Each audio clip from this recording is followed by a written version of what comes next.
ត្រីស្ងាត់នីមាត់ទន្លេកន្លែងគូស្នេហ៍ធ្លាប់មកកំសាន្ត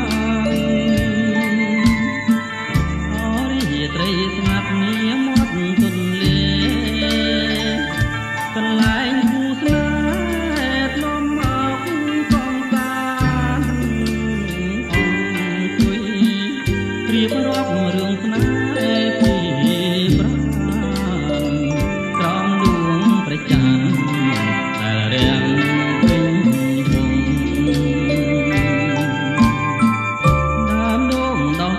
ទៀបទៅមាត់ស្ទឹង